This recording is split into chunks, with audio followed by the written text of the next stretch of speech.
Hello students, आज हम बात कर रहे हैं क्लास 7 में जो है चैप्टर नंबर 4 की।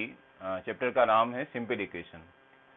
ये फर्स्ट लेक्चर है। आज हम एक्सरसाइज नंबर 4.1 की बात करेंगे, फर्स्ट एक्सरसाइज की। ध्यान दें, इक्वेशंस को समझने से पहले दो पॉइंट्स आप समझ लीजिए। पहला तो ये कि हम जो भी बात करेंगे आज, इसमें दो पार्ट होंगे। उसमें इक्वेशंस में बेसिकली दो पार्ट होते हैं। एक पार्ट होगा आपका जिसको हम वेरिएबल कहते हैं, वेरिएबल। दूसरा होता है कांस्टेंट। मतलब वेरिएबल और कांस्टेंट को मिला करके इक्वेशन बनती है, कांस्टेंट। अब वेरिएबल क्या है और कांस्टेंट क्या है, उसको समझना है। सबसे पहले तो आप ये समझ लीजिए कि जैसे मान लीजिए 5 है, इसको आप 5 कहते हैं। किसी से भी पूछा जाए तो वो ये कहेगा कि ये 5 ही है, ये इसको कोई 6 नहीं कह सकता, ये 7 नहीं कह सकता। ठीक, तो ये कांस्टेंट है, इसकी वैल्यू चेंज नहीं हो सकती। कोई भी नंबर है, कोई भी नेचुरल नंबर है, होल नंबर है, इंटीजर है, वो कांस्टेंट है। अब हमने कहा कि ये एक नंबर है, हमने नाम दिया उसका x एक नंबर है। अब x एक नंबर है तो मुझे लगा कि x की वैल्यू 5 होगी। कोई ये सोच रहा है कि x की वैल्यू 10 होगी, तो किसी ने कहा कि x की वैल्यू 15 होगी। कोई भी वैल्यू x की हो सकती है। तो ये क्या है, इस टाइप का जो नंबर होता है उसको हम वेरिएबल कहते हैं।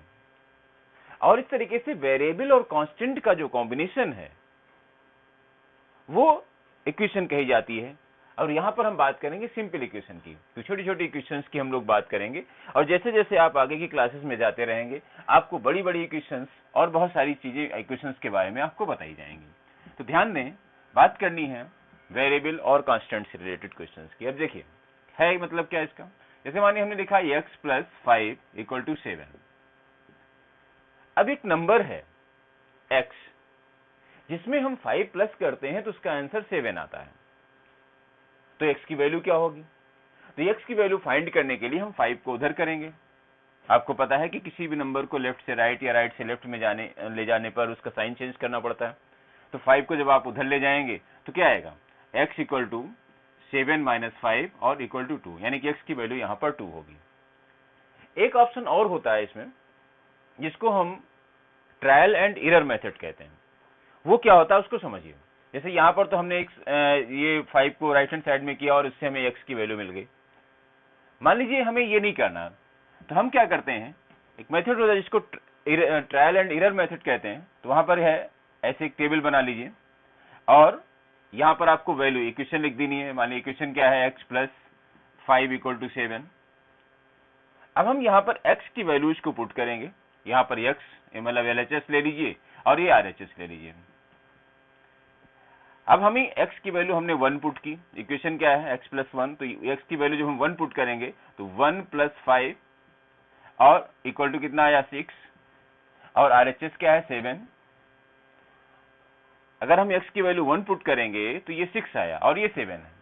इसका मतलब क्या हुआ कि ये इसके इक्वल नहीं है, मतलब ये x की वैल्यू 1 नहीं हो सकती। उसके बाद हम क्या करें, x की वैल्यू 2 पुट करेंगे। 2, x की जहां पर x है वहां पर हमें 2 लिखना है, फिर जहां प्लस है वो प्लस हो जाएगा, फिर 5 है 5 रहेगा, इक्वल टू 7 आया और इक्वल टू इधर भी RHS भी 7 है। भाई जब हम यहाँ पर x की वैल्यू 2 पुट करते हैं तो ये 7 हो जाता है, RHS भी 7 है। तो आपने क्या किया कि इस तरीके से हम एक एक करके वैल्यू पुट करेंगे और जिस समय LHS RHS के इक्वल आ जाएगा हम कहेंगे कि x की वही वैल्यू है, x की वैल्यू इसमें 2 आएगी। इस मेथड को ट्रायल एंड एरर मेथड बोलते हैं। एक एक करके हम वैल्यूज को पुट करते चले जाते हैं और जहां पर LHS RHS के इक्वल आ जाता है वहां पर जो है वो x की वैल्यू होती है।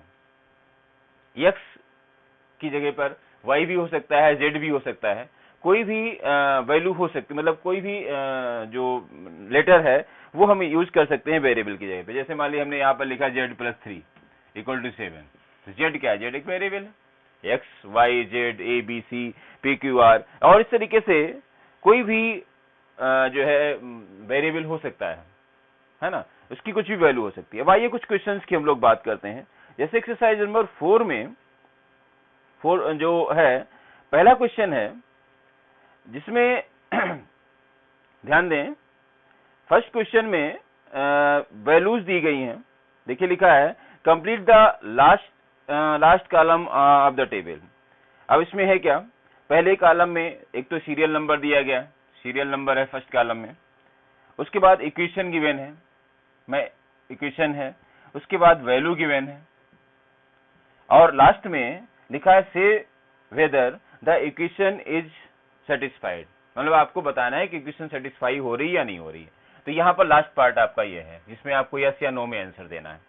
अब जैसे फर्स्ट क्वेश्चन दिया गया, जो हमारे पास क्वेश्चन है, एक्चुअल में मेरे पास बुक नहीं, तो मैं इससे डाउनलोड करके मैं देख रहा हूँ बुक को। तो ध्यान दें, जैसे मान ली जो सीरियल नंबर फर्स्ट, यहाँ इक्वेशन दी गई है x प्लस 3 इक्वल टू 0, ये इक्वेशन है x प्लस 3 इक्वल टू 0, और यहाँ पर x की वैल्यू दी गई है 3 की, वैल्यू x की जो है वो 3 है, सॉरी 3। अब x की वैल्यू यहाँ पर 3 बताई गई है, मतलब ये कि अगर हम इस इक्वेशन में जहां पर x है वहां पर 3 पुट कर दें तो ये 0 हो जाना चाहिए। लेकिन आपने क्या देखा कि जब हम x की वैल्यू 3 पुट करेंगे इसमें, तो 3 प्लस 3 कितना होता है, 6 होता है, लेकिन इसमें ये तो 0 के इक्वल है, इसका मतलब ये इसको सेटिस्फाई नहीं करेगा, नो, इसका आंसर हो जाएगा नो। ऐसे ही जैसे सेकेंड क्वेश्चन है जिसमें x प्लस 3, वही इक्वेशन वही है, x प्लस 3 इक्वल टू 0, और इसमें इन्होंने वैल्यू दी है x इक्वल टू 0, यहाँ पर था x इक्वल टू 3, इसमें x इक्वल टू 0, मतलब x की वैल्यू का हम 0 पुट करें, तो जब 0 पुट करेंगे तो क्या होगा, 0 प्लस 3 आना चाहिए, तो यहाँ पर भी क्या हो जाएगा, नो। मतलब ये कि जो वैल्यूज दी गई हैं उन वैल्यूज को हमें यहाँ पर x के जहाँ पर x का प्लेस है वहां पर हम उसको उस वैल्यू को पुट करना है, और वैल्यू को पुट करते ही अगर LHS RHS के इक्वल आ जाता है तो ये इक्वेशन सेटिस्फाई होगी, और तब आप वहां पर लिखेंगे यस, अदरवाइज आप लिखेंगे नो। ठीक है, तो ये तो क्वेश्चन आपका हुआ जो है फर्स्ट क्वेश्चन, जो है फर्स्ट क्वेश्चन में इस टाइप के क्वेश्चन हैं। फर्स्ट क्वेश्चन के बाद में आइए हम बात करते हैं सेकंड क्वेश्चन की। ध्यान दें, सेकंड क्वेश्चन क्या है। सेकंड क्वेश्चन में कुछ वैल्यूज दी गई हैं, ठीक है, मतलब इक्वेशन दी गई है और वैल्यू दी गई है, आपको ये चेक करना है कि वो उसको सेटिस्फाई कर रहा है या नहीं कर रहा। वास्तव में जो फर्स्ट क्वेश्चन बिल्कुल उसी टाइप का क्वेश्चन है जैसे इसमें फर्स्ट क्वेश्चन दिया है, मतलब सेकेंड क्वेश्चन का जो फर्स्ट पार्ट है। मैं एक एक दो क्वेश्चन हर एक उसके बता दे रहा हूं, हर एक क्वेश्चन के मतलब एक एक दो पार्ट बता दे रहा हूं, बाकी क्वेश्चन आप लोग ट्राई करेंगे। जैसे सेकेंड क्वेश्चन जो है 4.1 एक्सरसाइज में, जैसे n प्लस 5 इक्वल टू 19, और क्वेश्चन कह रहा है कि n इक्वल टू इसमें 1 आएगा, n की वैल्यू 1। तो ध्यान दें, जब आप n की वैल्यू 1 पुट करेंगे, जैसे आपने लिखा पुटिंग n इक्वल टू 1, जब आप n इक्वल टू 1 पुट करेंगे तो LHS क्या आएगा, LHS हो जाएगा 1 प्लस 5 इक्वल टू 6, क्योंकि जहां पर ये n है वहां पर हमने 1 पुट किया तो 1 प्लस 5 क्या हुआ, 6 हुआ, और RHS क्या है, 19 है, यानी कि LHS जो है वो RHS के इक्वल नहीं है, RHS, ठीक, हमने लिखा LHS is not equal to RHS, मतलब इक्वल का साइन लगाया, इसको क्रॉस कर दिया, मतलब ये जो n इक्वल टू 1 इस इक्वेशन को सेटिस्फाई नहीं करता। तो जो वैल्यू इसमें गिवन होंगी आपको वो वैल्यू पुट करनी है, और पुट करने के बाद में आपको देखना है कि वो इसको सेटिस्फाई करता है या नहीं करता। जैसे एक क्वेश्चन ये भी दिया गया 4p माइनस 3, इसका जो डी पार्ट है या कोई भी एक पार्ट है, आप देखें सेकेंड क्वेश्चन में आप इसको उसी तरीके से देख सकते हैं। क्वेश्चन क्या है, 4p माइनस 3 इक्वल टू 13, और इसमें p की वैल्यू इन्होंने दी है 1, p की वैल्यू भी 1 है। अब आपको क्या करना है, लिखेंगे पुटिंग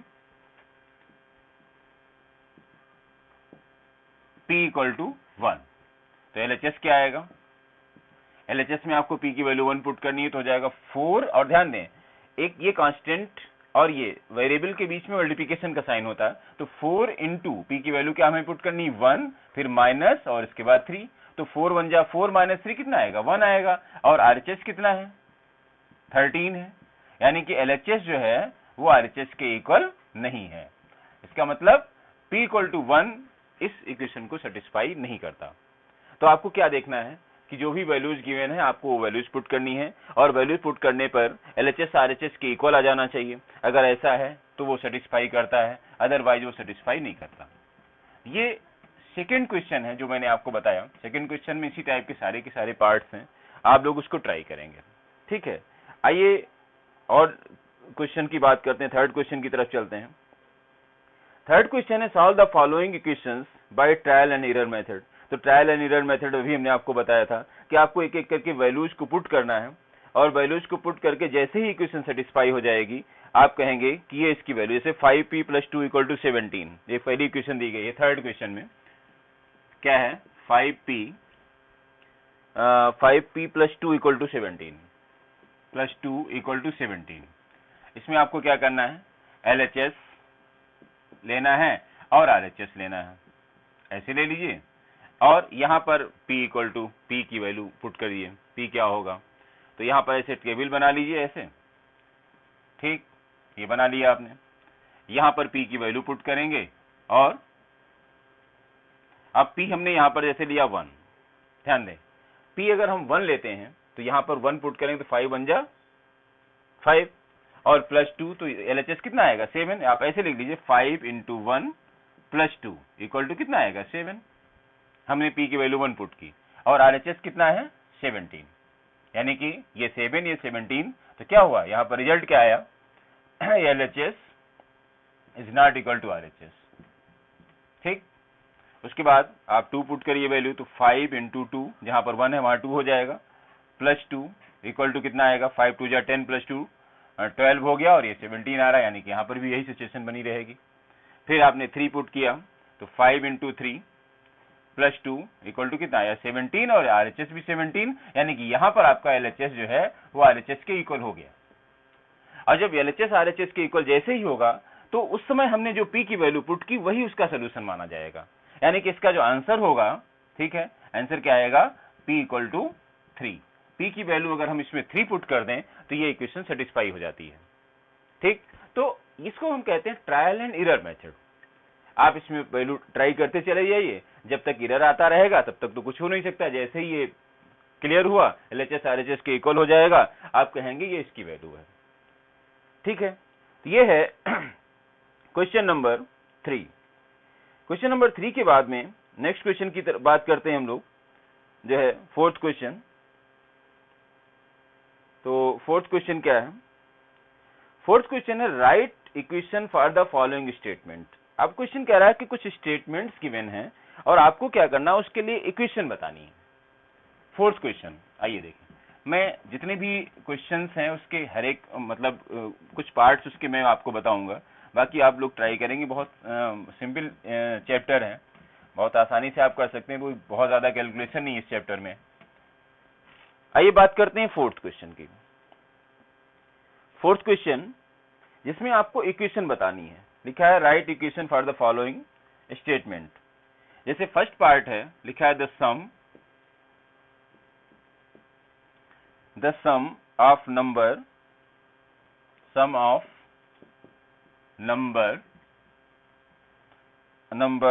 x and 4 is 9। अब क्वेश्चन कह रहा है कि नंबर x एक नंबर है और एक दूसरा नंबर क्या है 4, और उसका जो सम है वो 9 के इक्वल है। तो इक्वेशन क्या बनेगी, इक्वेशन हो जाएगी x + 4 = 9, ठीक है। The sum of numbers x and 4, दो नंबर हैं, एक नंबर को x कहा गया, दूसरे नंबर को 4 कहा गया, और क्वेश्चन कह रहा है कि उसका जो सम है वो किसके इक्वल है, 9 के इक्वल है। ऐसे ही देखिए सेकेंड पार्ट दिया गया, 10 times a is 70। 10 times a मतलब a को हमें 10 टाइम्स करना, 10 गुना करना है, तो क्या हो जाएगा 10a = 70। तो a को हमने 10 टाइम्स किया और वो किसके इक्वल आएगा, 70 के इक्वल आएगा। और भी क्वेश्चन जैसे सेकंड पार्ट दिया, two subtract from y is 8।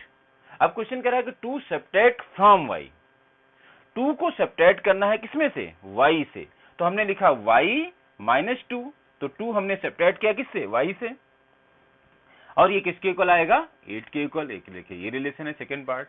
तो इसी टाइप के बहुत सारे क्वेश्चंस दिए गए हैं, स्टेटमेंट आप देखें और स्टेटमेंट के अकॉर्डिंग आप वर्क करें, है ना। जैसे ये है थर्ड, मैंने आपको बता दिया। थर्ड के बाद देखिए 4th क्वेश्चन है the number b divided by 5। अब एक नंबर b है, उसको किससे डिवाइड करना है, 5 से, यानी कि ये हो जाएगा b और डिवाइडेड बाई 5। b को हमने 5 से डिवाइड किया और तब रिजल्ट क्या आ रहा है, गिव्स 6, तो इसका आंसर 6 के इक्वल आता है। एक नंबर b है। तो हमने आपको बताया कि स्टेटमेंट को आप पढ़िए और स्टेटमेंट के अकॉर्डिंग आपको एक इक्वेशन बनानी है। तो ये है आपका 4th क्वेश्चन। इस टाइप के सारे क्वेश्चंस हैं जिनको आप लोग ट्राई करेंगे। फोर्थ क्वेश्चन के बाद में आइए और नेक्स्ट क्वेश्चन देख लेते हैं।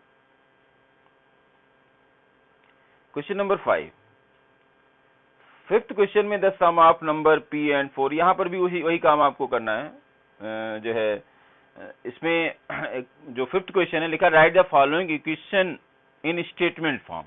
अब यहां पर देखिए फोर्थ क्वेश्चन में क्या था कि एक स्टेटमेंट गिवन था, आपको इक्वेशन बनानी थी। यहां पर क्या है, इक्वेशन गिवन है और आपको स्टेटमेंट बनाना है। जो क्वेश्चन नंबर 5 है, ये जो मैंने आपको बताया फोर्थ क्वेश्चन था, जो फिफ्थ क्वेश्चन है, क्वेश्चन नंबर 5 जो है उसको आप समझें कि उसमें क्या है कि इक्वेशन गिवन है और इक्वेशन गिवन है और आपको बनाना क्या है, वो बनाना है जो है स्टेटमेंट बनाना है, स्टेटमेंट देखना है। मार्कर मेरा नीचे कहीं गिर गया है, मैं इसको चेक कर लेता हूं कहां पर है मार्कर। एक सेकंड मार्कर कहीं है, उसको देख लेते हैं। जो है क्वेश्चन 5 की बात करते हैं।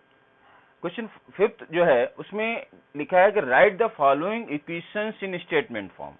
मतलब इक्वेशन गिवन है, जैसे फर्स्ट इक्वेशन दी गई है p + 4 = 15। अब फोर्थ क्वेश्चन में क्या था कि स्टेटमेंट गिवन था, आपको इक्वेशन बनानी थी। इस बार क्या है, क्वेश्चन नंबर 5 में इक्वेशन गिवन है और आपको स्टेटमेंट बताना है। अब लिखा p + 4 = 15, तो क्या लिख सकते हैं, the sum of numbers p and 4 is 15। क्या लिखेंगे, the sum of numbers p and 4 is 15। ठीक है, p और 4 का जो सम है वो 15 है। ऐसे ही देखिए सेकंड क्वेश्चन दिया गया m - 7 = 3। अब क्या है, 7 is subtracted from m is equal to 3। आप ऐसे लिख सकते हैं इसको, क्या लिखते हैं, 7 subtracted from m is 3, ऐसे लिख दीजिए। थर्ड क्वेश्चन क्या है, 2m = 7, तो 2m = 7 का मतलब होगा 2 टाइम्स ऑफ m। 2m जैसे ये दिया गया है 2m = 7, यानी कि 2 टाइम्स ऑफ m। m का को हमने 2 टाइम्स किया, वो किसके इक्वल है, 7, तो क्या लिखेंगे, 2 टाइम्स m इज 7। तो इस टाइप से जो क्वेश्चन नंबर 5 है, इस टाइप ऐसे क्वेश्चन हैं जिसमें इक्वेशन गिवन है और आपको उसका स्टेटमेंट बताना है। स्टेटमेंट इसके बाद देखिए लास्ट क्वेश्चन नंबर 6 की बात कर लेते हैं। क्वेश्चन नंबर 6 है set up the equation in the following cases. आपको यहां पर भी इक्वेशन बनानी है क्वेश्चन नंबर 6 में। जैसे फर्स्ट क्वेश्चन है, Irfan says that he has 7 marbles more than 5 times the marble Parmeet has. Irfan has 37 marbles. अब इसमें लिखा है कि take m to be the number of Parmeet's marble. अब ये कहा जाए कि परमित के पास में m मार्बल है, ये आपको लेना है। अब इक्वेशन क्या बनेगी उसको समझिएगा, जो क्वेश्चन कह रहा है आप उसी के अकॉर्डिंग वर्क करें। तो अब देखिए क्वेश्चन क्या है कि जो परमित के पास मार्बल है वो क्या है, तो लिखेंगे let m be the number of Parmeet's marble. क्या लिखेंगे, जैसे जो क्वेश्चन नंबर 6 का फर्स्ट पार्ट है 6 क्वेश्चन का, तो क्या लिखेंगे, लेट m, क्योंकि क्वेश्चन कह रहा है कि m आपको लेना है, m be the number of किसके पास है ये, परमिट्स मार्बल।